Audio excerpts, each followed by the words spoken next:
côté de la présence de Dieu. Et je ne pense pas que Dieu peut se retirer. Au contraire, il est présent pour l'apporter. Que Dieu soit béni.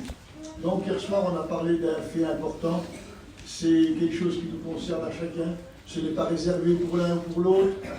Bien sûr, lorsqu'on fait partie du monde, on n'a pas cette espérance-là. Mais quand on fait partie de la maison de Dieu, c'est notre espérance. Amen. Nous voulons partir avec le Seigneur. Nous voulons être présents dans l'enlèvement. C'est une chose tellement importante. Je pense qu'un chrétien qui n'a pas conscience de ça, je ne sais pas s'il est chrétien. Parce que normalement, la source force de sa vie, c'est d'être enlevé pour aller vers le Seigneur. Amen. Et je pense que c'est ce que nous avons vu hier soir avec la parole de Dieu. Parce que ce n'est pas une inspiration d'un homme, ce n'est pas une idée d'un homme, c'est poussé par le Saint-Esprit que les hommes ont parlé de la parole de Dieu. Et dans la Bible, il nous est parlé. Jésus a dit des mots simples, je vous les ai dit hier, je vous prendrai avec moi. Seigneur, il n'y a pas plus simple que le Seigneur, je vous prendrai avec moi. Et vous savez, mes frères et sœurs, les mots sont forts dans la Bible. Parce qu'il a dit dans la Bible, il dit, dans un lit, l'un sera pris, l'autre laissé. Le mot pris, ça veut dire je vous prendrai avec moi. C'est celui qui fait partie de l'Église. Il est pris par le Seigneur. C'est pas le pasteur, c'est pas la mission qui va faire quelque chose, c'est Jésus lui-même. C'est une décision de Jésus. Il prend avec moi. Tandis qu'il dit, celui qui sera laissé, c'est marqué laissé. Mais le vrai mot, ça veut dire répudié. Ça veut dire que le Christ qui vient chercher son Église, sa fiancée, il ne la prend pas parce qu'il a vu en elle quelque chose qui ne lui plaît pas, il la répudie. Moi, je ne veux pas être répudié par le Seigneur, je vais être enlevé. C'est important. Donc ça, c'est notre ressort à nous. Nous devons regarder où nous en sommes dans les choses de Dieu et que Dieu soit béni. Donc nous savons, Seigneur notre Père, que Jésus nous a parlé dans sa parole de son retour merveilleux. La Bible fait partie de... Quand j'étais dans la religion catholique, je n'avais jamais entendu parler qu'on se l'enlevait. Je ne savais pas ça. Mais quand j'ai lu la Bible, ce n'est pas une invention de la mission, ça fait partie du programme divin, ça fait partie du programme de Dieu. Un jour, la Bible déclare, nous serons tous enlevés. C'est marqué dans la Bible des Thessaloniciens. L'apôtre Paul en a parlé, les apôtres en ont parlé. Ça fait partie de la doctrine biblique. Donc nous n'inventons pas les choses ce matin, nous partageons les richesses de Dieu. C'est une richesse, mes frères et sœurs. Je ne sais pas comment tu vois les choses. Nous sommes sur cette terre. Il y en a qui sont mieux les uns que les autres sur cette terre. Il y en a qui ont des choses qui sont mieux. Mais être mieux sur la terre, ça ne dure qu'un temps. Le plus grand riche du monde ne peut pas emporter quand il s'en va. Et puis il est obligé de tout laisser. Ses projets, ses idées, son argent, sa banque, ses affaires, ses autos, sa maison, tout. Il est obligé de tout laisser. Mais un chrétien ne laisse rien. Il part retrouver sa grandeur. Vous ne voyez pas la grandeur de Dieu? Je n'ai pas à vous présenter, mes frères et sœurs, tout ce que je possède. Ce que je possède, je le possède en Dieu, tout simplement. Mais je suis content de ce que je possède, parce que c'est la plus grande des richesses. Amen. Je ne peux pas vous épater avec de l'argent, je ne peux pas vous épater avec de l'or ou des pierres précieuses, mais je peux vous parler de la parole de Dieu, qui est vivante. Et c'est ça qui est important. Que Dieu soit béni. Alors, je regarde une chose, et il y a quelque chose qui est important. Donc c'est important de faire partie de l'enlèvement. Je m'excuse de répéter les mêmes mots, mais ça fait important. C'est important, mes frères et sœurs. Vous allez comprendre. C'est l'aboutissement de notre foi. On n'a pas d'autre chose que ça. On va aller à la convention de Contentin, c'est bien, mais ce n'est pas le but précis. Notre but précis, c'est le ciel. C'est le ciel, mes frères. Nous avons une maison qui nous attend, une présence de Dieu. Vous vous rendez compte? On va passer du terrestre au céleste. De la dimension des hommes à la dimension de Dieu. Amen. La dimension de Dieu. Il y a des fois quand on explique, on en est même dépassé. Et quand on sera dans le ciel, on sera dépassé par sa grandeur. Il n'y a pas une chose qui pourrait être plus grande que notre Seigneur. Et nous avons, nous, ce privilège, nous, dans ces petites caravanes, qui n'avons pas tout le confort que les hommes, gens du monde, disons, mais on aura un confort éternel. Amen. Que Dieu soit béni. Alors je vous propose de rester fidèles, de rester attachés à la parole de Dieu. Il n'y a que la parole de Dieu qui peut nous emmener dans le ciel. Ça a été dit par le frère ce matin, plein de problèmes nous font du mal ici-bas, mais c'est qui les choses nous abattent, mais c'est la parole de Dieu qui les joue. Et je pense que ce matin, nous avons besoin de cela. Alors je regardais, dans la parole de Dieu, Jésus a parlé. Et je voudrais que l'on puisse prier le Seigneur avant. Je voudrais qu'on puisse demander la grâce de Dieu avant. Que Dieu soit béni. Dan, puisque tu as chanté, prie le Seigneur maintenant. Amen. Seigneur, je louer ton nom, Seigneur. On est bien dans ta présence, Seigneur. que c'est toi qui parles à nos cœurs, à nos vies, Seigneur. Et on a un bout de pain. Dieu soit béni. Amen. Merci au Seigneur. Donc, je ne sais pas, je pense que vous êtes des lecteurs de la parole de Dieu, et vous avez lu, quand à un moment donné, je vais vous lire le texte, écoutez bien, c'est dans Matthieu, chapitre 24, et au verset 1er. Il est dit, comme Jésus s'en allait au sortir du temple, donc il est sur le mont Sion, il est sur le temple qui a été construit par les hommes, il a été construit ce temple-là. Ses disciples s'approchèrent pour lui en faire remarquer les constructions. Mais il leur dit un mot. Voyez-vous tout cela? Je vous le dis en vérité, il ne restera pas pierre sur pierre qui ne soit renversé. Alors la parole de Dieu déclare, il s'assit ensuite sur la montagne des Oliviers, et les disciples vinrent en particulier et lui firent cette question. Dis-nous quand cela arrivera-t-il? Quel sera le signe de ton avènement et la fin du monde? Les disciples ont été marqués par ce qu'a dit Jésus. Le temple venait d'être construit, je vous en ai parlé l'autre jour, j'ai pris ça à notre réunion vers les autres là-bas. 46 ans de construction. Le temple de Salomon, il n'y a eu que 7 ans de construction, et celui-là, là, il y a eu 46 ans de construction, et il n'était pas encore fini du temps de Jésus. Donc c'était quelque chose de remarquable, merveilleux. Tout était en or à l'intérieur. Le plancher, le toit, les murs, il n'y avait rien d'autre que de l'or. C'était extraordinaire. Et la Bible déclare que Jésus dit simplement ces mots, il ne restera pas pierre sur pierre que tout soit renversé. Le Seigneur, ils viennent de construire le temple. C'est l'expression de la foi juive, le temple. C'est tout. Parce que pour être pardonné, il fallait apporter des sacrifices au temple. Pour prier, il fallait aller au temple. Le temple, c'était tout pour un juif. Et puis, à ce moment-là, Jésus va dire qu'il va être détruit. Alors, les disciples sont choqués. Je pense que vous le comprenez, ça. Puis, d'un seul coup, Jésus va parler. Et il va expliquer toutes les calamités qui vont tomber sur le monde. Je voudrais vous dire une chose, mes frères et sœurs, sans faire peur à tout le monde. Mais l'avenir n'est pas bon. Jésus nous l'a dit dans sa parole. Il y aura toutes sortes de problèmes qui vont se passer dans le monde. Un détraquement, si vous aimez mieux, au niveau climatique, au niveau ciel, à tout niveau, dans la morale, au niveau, vous avez vu déjà comment ça tourne en ce moment, vous avez vu comment les gens sont en ce moment. Eh bien, Jésus est en train de parler de tout ça, mais il va dire un mot qui est important. Et ça, c'est le mot qu'il apporte à l'Église. Il va dire toutes les catastrophes. On ne peut pas les changer. Même que vous avez envie de dire, Israël, normalement, doit être persécuté partout. Dans la vallée d'Israël, en bas là-bas, il va y avoir plus de 2 millions de soldats qui viendront se combattre. C'est marqué dans la parole de Dieu. Vous avez beau prier, vous avez beau demander, vous ne pourrez rien changer, parce que ça, c'est écrit dans la parole de Dieu. Mais par contre, Jésus a donné un conseil à l'Église. Et je voudrais vous le donner ce matin. Il est important. C'est le conseil qu'il a donné. Que personne ne vous séduise, il a dit. Que personne ne vous séduise. Il l'a dit à plusieurs reprises. Il a dit, Matthieu 24, 4, prenez garde que personne ne vous séduise. Il l'a dit dans Marc 13, 5. Il l'a dit dans Luc 21, 8, prenez garde que vous ne soyez séduits. La séduction, mes frères et sœurs. La séduction, c'est important. Et si nous sommes dans un monde de séduction, et nous avons besoin de faire important, je pense qu'en tant que chrétien, en tant qu'enfant de Dieu, on doit faire prendre garde à ce que Jésus a dit. On ne peut pas passer à côté de ce que Jésus a dit. Et Jésus a dit simplement un mot, prenez garde que personne ne vous séduise. La séduction, ça c'est quelque chose d'important. Et nous savons dans la Bible que le plus grand séducteur, c'est le diable. Lorsque Ève a parlé à Dieu, elle a dit, c'est le serpent qui m'a séduite. C'est une séduction. En voulant dire que c'est une attirance qu'on a du mal à résister. Je voudrais vous dire une chose. Il a fait une chose extraordinaire, le diable. Parce que quand à un moment donné, il s'est trouvé dans le jardin d'Éden, il y avait l'arbre interdit, et puis Dieu avait dit, vous n'en mangerez pas, le jour où vous en mangez, vous mourrez. Et Ève avait écouté le conseil de Dieu. Le conseil de Dieu avait été donné par Dieu. Et à ce moment-là, l'ennemi est arrivé. Et il a fait une chose terrible, il lui a fait regarder l'arbre. Et là, à un moment donné, quand elle a regardé l'arbre, il lui a fait voir autrement. C'est ça la séduction. Il fait voir autrement.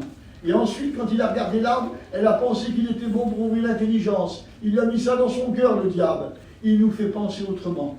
Et ensuite, elle a mangé du fruit interdit. Donc, l'attirance, la séduction nous fait voir autrement, nous fait penser autrement et nous fait agir autrement. Nous voulons agir, nous, en tant qu'enfants de Dieu, Amen. Selon la parole de Dieu. Amen. Nous ne voulons pas d'influence qui nous dirige. Vous savez normalement que la base de la victoire en Dieu, c'est la foi. La foi. Mais il y a, si vous aimez mieux, la foi religieuse. C'est celle qui dit simplement, mais les autres le font. les autres le font. Mais on ne vous demande pas de ce que les autres font. On veut faire ce que Dieu a dit. Et quand on fait ce que Dieu a dit, alors nous sommes dans la voie de Dieu. Que les autres fassent n'importe comment, que les autres parlent n'importe comment. On n'est pas obligé d'employer leur langage, obligé leur façon d'agir. On est obligé de respecter la volonté de Dieu. Et quelqu'un qui commence à dire, mais les autres le font, les autres le disent. Moi, je veux que ce soit la parole de Dieu qui dirige ma vie, parce que là, je suis sûr d'arriver au but. Mes frères et sœurs, je ne veux pas entendre prédicateur vous dire, eh bien, mais si, faites-le, c'est bon. Mais si, il a raison, ce garçon-là. Moi, je vous dis que c'est la Bible qui a raison. C'est Jésus qui a raison. C'est Dieu qui a raison. Et Dieu, ce qu'il ne veut pas autre chose. Peut-être pour certains, ils ont des attirances. Parce que quand on a des attirances par l'ennemi, on a des attirances, c'est un peu suivant notre goût. Mais je voudrais vous dire une chose, je veux que ma vie se plie à l'exigence de la parole de Dieu, parce qu'un seul but je veux, ça aller dans le ciel. Que Dieu soit béni. Alors, je regarde la puissance de l'ennemi, que vous voulez ou non, le premier couple de l'humanité, dans le terrain de Dieu, il a réussi à les faire sortir et les a fait chasser du jardin d'Éden. C'est tout ça parce que l'ennemi a fait. Donc voyez sa puissance qu'il a. Premier couple, ils étaient dans la présence de Dieu, ils étaient avec Dieu. Ils ne savaient pas ce que c'était le mal. Ils ne connaissaient que le bien. Eh bien, l'ennemi a réussi à mettre dans leur cœur des sentiments qui n'arrivaient pas. Ils se sont aperçus qu'ils étaient nus. Ils se sont aperçus qu'à un moment donné, qu'à cause de leur désobéissance, ils ont eu peur. À cause de leur désobéissance, ils ont eu honte. C'était trois choses qui n'existaient pas avant. La honte, la peur et l'impureté n'existait pas. Et le diable, en une seconde, a réussi à mettre ces trois sentiments dans le cœur. Mes frères et sœurs, je voudrais vous parler ce matin, vous faire comprendre qu'on a un ennemi qui est redoutable. Un ennemi qui est redoutable. Le premier couple, il a réussi à les faire chasser du jardin d'Éden. L'apôtre Pierre pourrait dire, moi, j'ai vécu 3 ans et demi avec Jésus, j'étais avec lui. Il a réussi à me faire renier le Seigneur. Et il a simplement dit une chose, il a renié le Seigneur. C'est terrible ça, renier le Seigneur. Il n'avait pas envie du tout. Mais il dit, Jésus m'avait averti. Mais j'ai pris à la légère l'avertissement. Et peut-être certains au milieu de nous, lorsque Jésus avertit, on prend légèrement l'avertissement. Mais c'est un danger, mes frères et sœurs. Parce qu'on a un ennemi qui est redoutable. Un ennemi redoutable. Et je voudrais vous en parler ce matin. Parce que c'est celui qui séduit, qui fait du mal. De nos jours, aujourd'hui, par exemple, les chrétiens ne voient plus le diable. C'est fini le diable. On voit le diable d'un possédé. Et comme on n'en voit plus de possédés, on les a tous chassés, il n'y en a plus. Il n'y en a plus, mes frères et sœurs. On n'est pas du temps qu'on a eu, il n'y a plus un possédé. Je voudrais vous dire une chose. Le diable est quelqu'un de stratégique. Il a une nouvelle façon de faire. Il est en train de se faire oublier dans le monde chrétien. Il est en train de se faufiler, leur faire croire qu'il n'existe plus. Et il est en train de faire du dégât parmi les enfants de Dieu. Et je voudrais vous avertir ce matin. Ce n'est pas mes mots à moi, c'est les mots de la parole de Dieu. Et on a besoin de ça. Et quand je regarde ça, toutes ces choses-là, il y a 6000 ans. Mais il y a 6000 ans que ça s'est passé, que Adam et Ève ont désobéi. Mais il y a 2000 ans de ça, Dieu a dit qu'il va envoyer quelqu'un pour détruire les hommes les œuvres du diable, et ça c'est Jésus.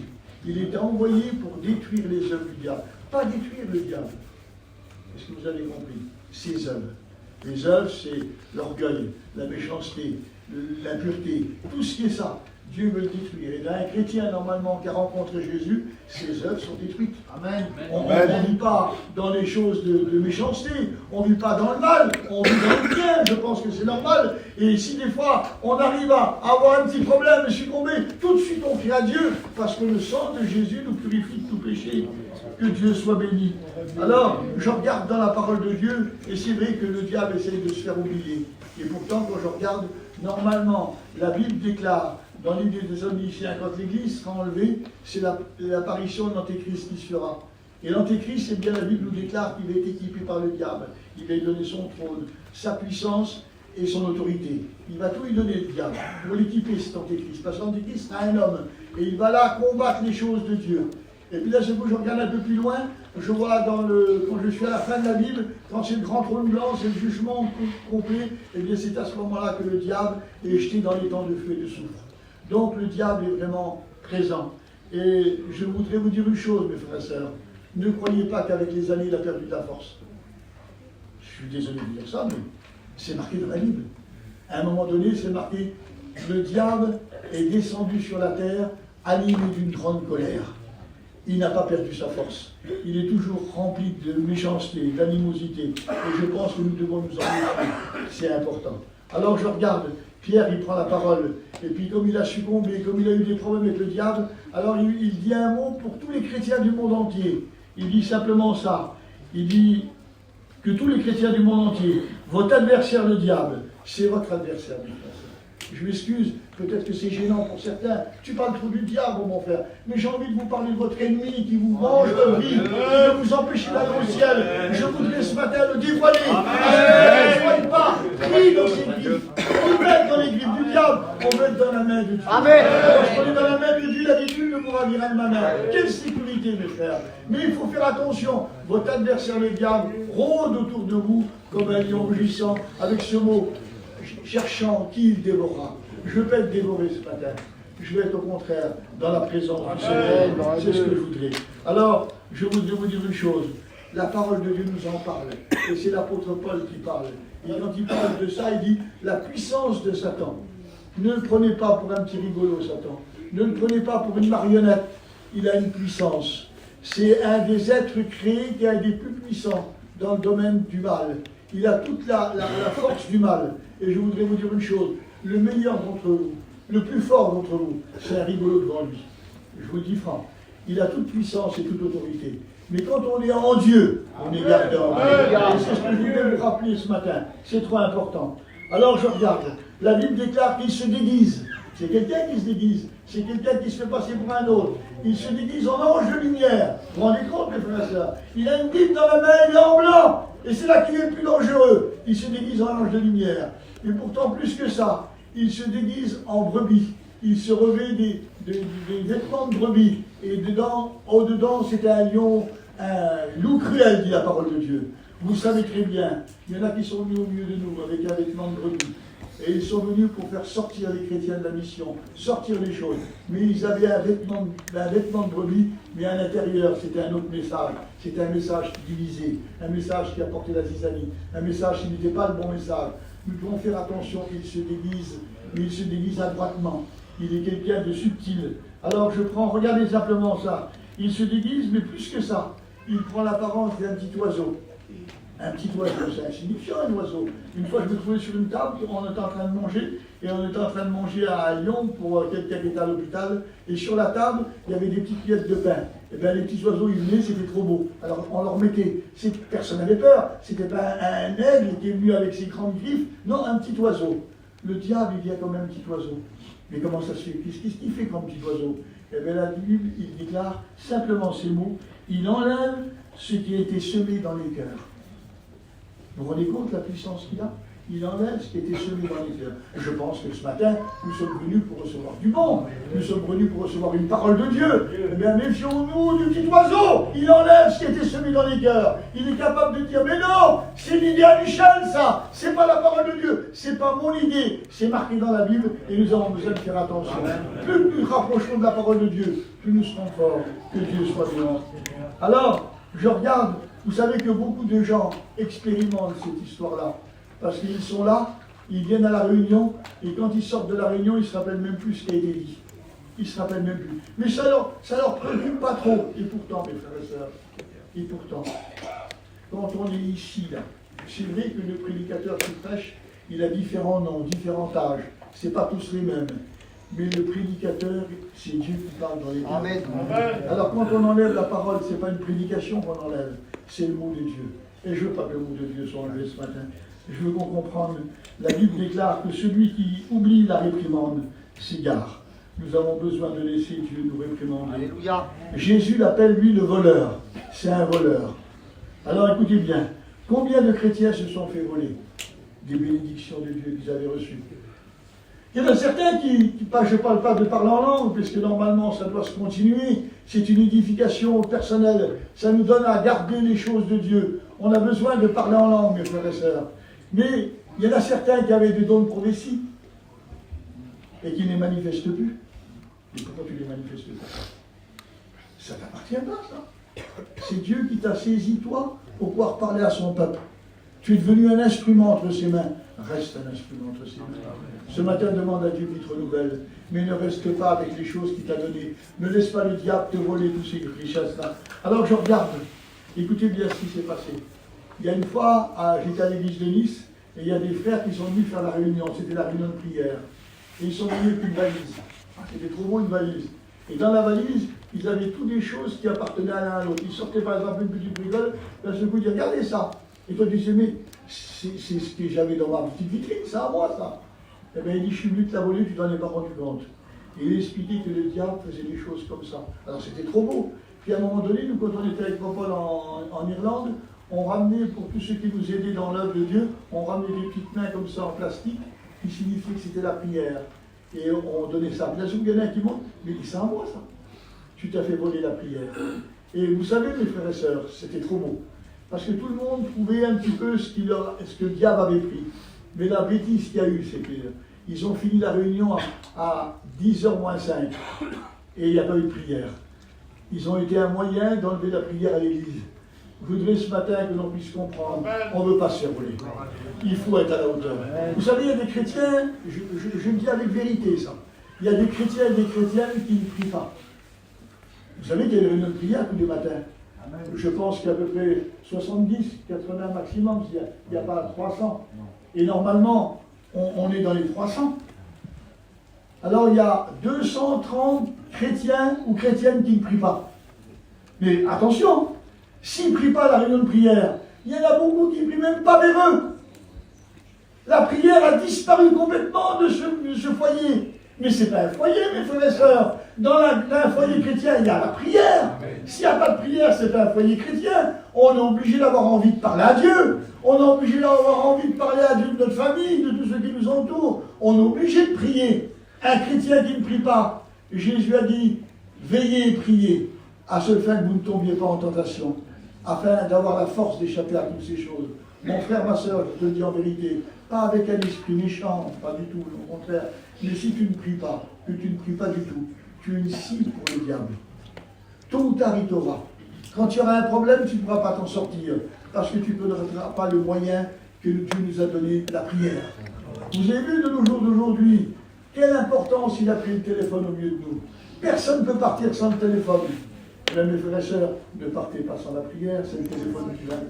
Ne le manquez pas, celui-là, c'est le téléphone le plus important. L'autre nous apportera que des mauvaises nouvelles, que des discussions. Tandis que le téléphone divin nous apporte le ciel dans notre vie. On a tellement besoin de cela, c'est important. Alors je regarde, et dans la parole de Dieu, la Bible déclare, c'est important ce mot-là, ne donnez pas accès au diable. Et mon frère, je ne vais pas donner accès au diable.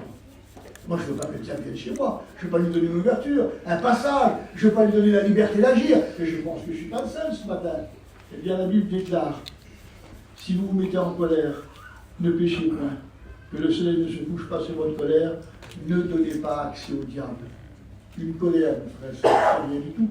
Mais si elle n'est pas réglée en Dieu, c'est un problème. C'est un problème. Parce que vous savez pourquoi? Parce que le diable, il travaille de deux façons. Il met les gens en colère. Il met des gens, des fois, en 2 minutes, ils sont énervés. Mais si on ne règle pas le problème en Dieu, on a ce qu'on appelle après des racines d'amertume. Et les racines d'amertume, mes frères et sœurs, ce serait pas bon. On dit, bon ben ça va, je le pardonne, mais il y a quelque chose qui reste. Et c'est quelque chose qui reste, eh bien, c'est un fait de la vie chrétienne. On n'a plus de victoire. Je voudrais vous dire ce matin, faites bien attention de ne pas donner accès au diable. On ne doit pas lui laisser de place. Aucune ouverture pour lui. La seule ouverture qu'on laisse, c'est pour Jésus-Christ. Que Dieu soit béni. Alors je regarde dans la parole de Dieu. La Bible déclare que le diable il sème. Vous savez que le diable il sème? Vous savez ce que c'est qu'un semeur? Eh bien le diable il sème. Mais où c'est qu'il sème? La Bible déclare qu'il y a un homme qui avait un terrain. C'était à lui le terrain. Et le diable est venu semer dans son terrain. Le diable sème dans le terrain de Dieu. Il n'a pas semé dans le monde le suit, il court après le monde. Mais ce qu'il veut, c'est que les chrétiens soient touchés par son message à lui. Il sème dans l'église du Seigneur. Et vous savez, il sème livré. Et je ne suis pas le plus intelligent, mais j'ai voulu chercher à savoir ce que c'était que livré dans les pays d'Orient. Et livré dans les pays d'Orient, vous savez comment ça s'appelle? Zizanie. Vous savez ce que c'est que la zizanie? C'est quelqu'un qui vient chez vous et dans quelques paroles, il apporte le trouble et la discorde. C'est ça ce qui sert le diable.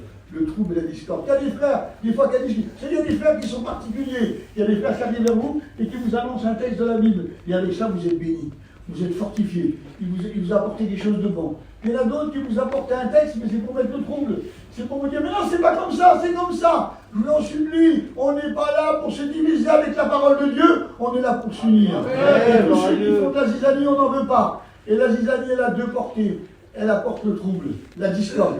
Mais la même chose aussi dans le livret, il y avait des livrets qui donnaient de l'ivresse. Ils donnaient de l'ivresse. Et il y en a certains chrétiens, vous avez remarqué, vous savez, qu'est-ce que c'est qu'un quelqu'un qui a de l'ivresse? Il est sous, il ne sait plus ce qu'il fait. Eh bien, je vous dis en vérité, quand on voit certains chrétiens vivre, parler, on voit qu'ils sont comme Yves, ils ne savent plus ce qu'ils font. Parce que s'ils savaient ce qu'ils feraient, ils n'auraient pas ce langage-là, cette façon de vivre-là. Je pense que nous devons vivre la façon de Dieu, et ça c'est important.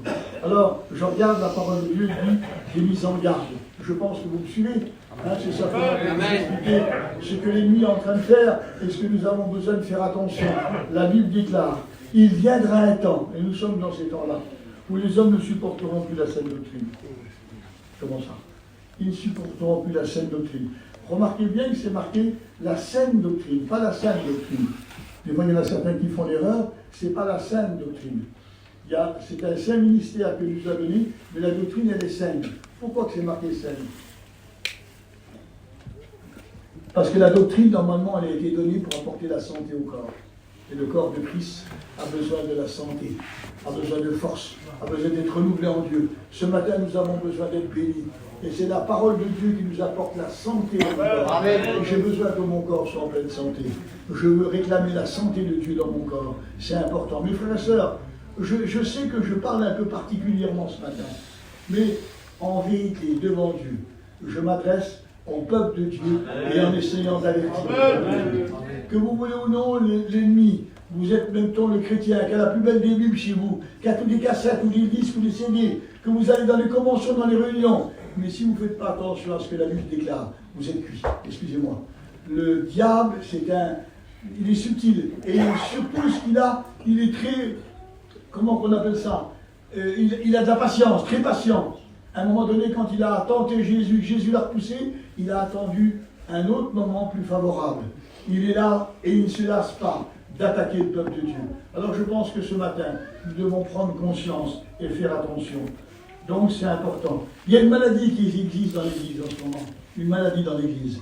La Bible déclare, c'est marqué dans la parole de Dieu, ayant la démangeaison d'entendre des choses agréables.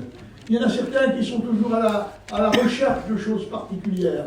Ils ne sont pas satisfaits avec le message classique de Dieu. Vous savez, mes frères et sœurs, je ne sais pas comment vous élevez vos enfants, mais vous élevez vos enfants avec les mêmes mots. Fais pas ça, fais attention, mange ça, non pas ça, fais attention, c'est les mêmes mots qui reviennent. Eh bien dans la Bible, c'est les mêmes mots qui reviennent. Amen. Dieu n'a pas des discours spéciaux, il n'a pas des mots spéciaux. Ne cherchez pas le spécial. Le spécial, c'est pas en Dieu, le spécial, c'est un père.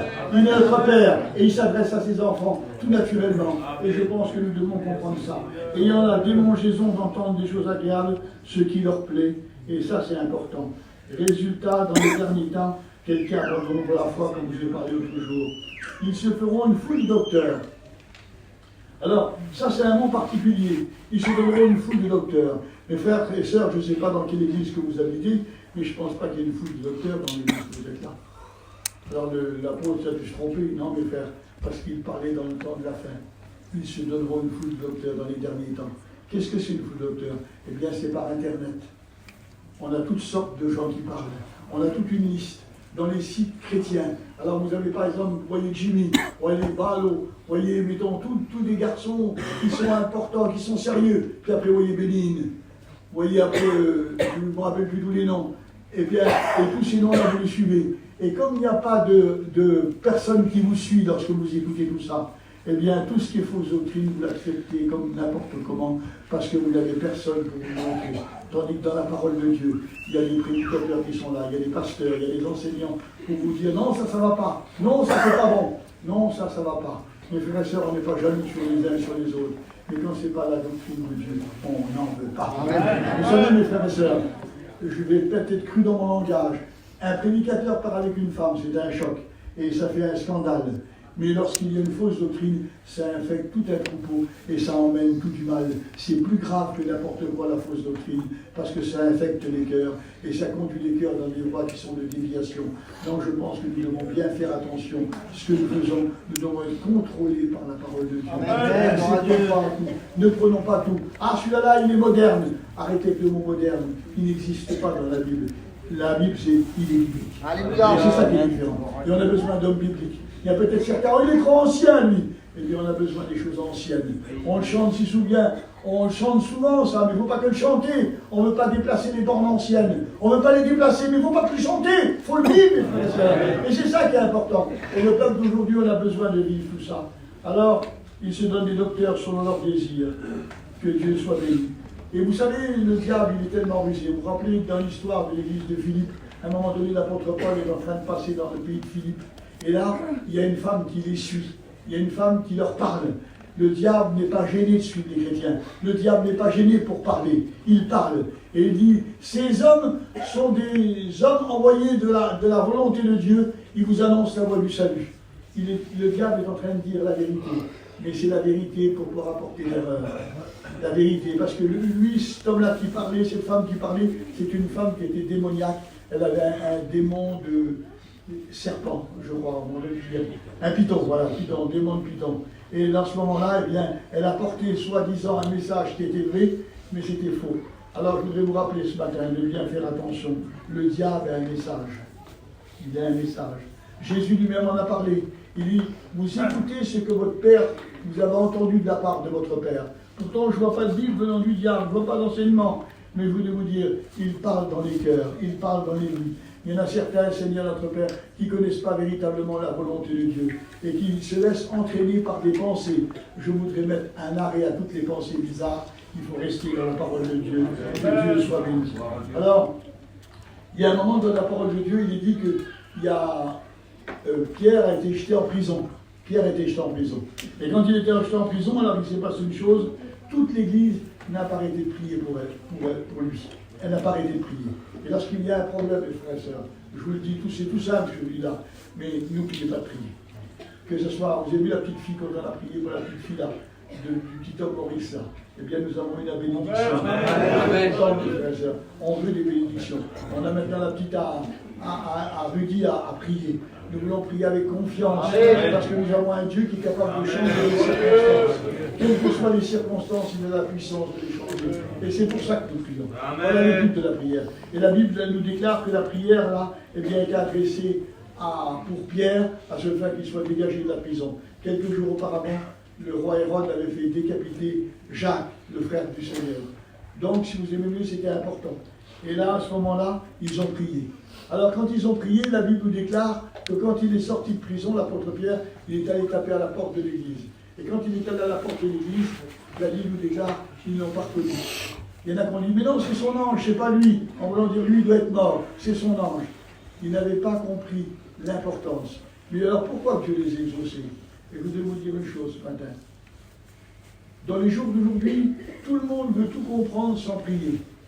Eux, ils n'avaient rien compris et ils avaient la victoire.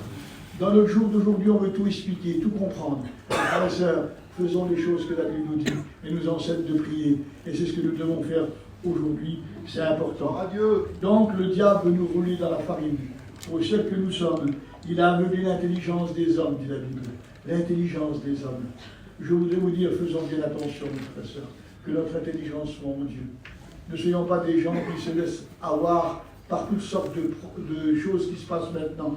Nous, ce que nous voulons, c'est ce qui est important. Alors, je voudrais terminer ce message, en voulant dire tout simplement, faites bien attention à Dieu. Faites bien attention au diable, surtout. C'est notre ennemi, il est juré. Et ça, il veut votre perte. Vous êtes en Dieu, gardez le message de Dieu. Votre force sera de garder le message de Dieu. Et vous savez ce que l'apôtre Jean déclare? Regardez ce merveilleux témoignage que Dieu nous a accordé de ce qu'il nous a appelés enfants de Dieu. Et la Bible déclare, nous le sommes. Est-ce que vous êtes enfants de Dieu? Amen. Alors, je vais demander à frère James qui vient chanter le cantique. Que Dieu soit béni. Alors je pense que vous avez compris. L'ennemi de nos âmes est présent. Il est autour de nous, il rôde autour de nous. Mais nous avons une force. de demeurer en paix. Je pense que ce matin, tout ce que nous devons faire, c'est la gloire de Dieu. Amen.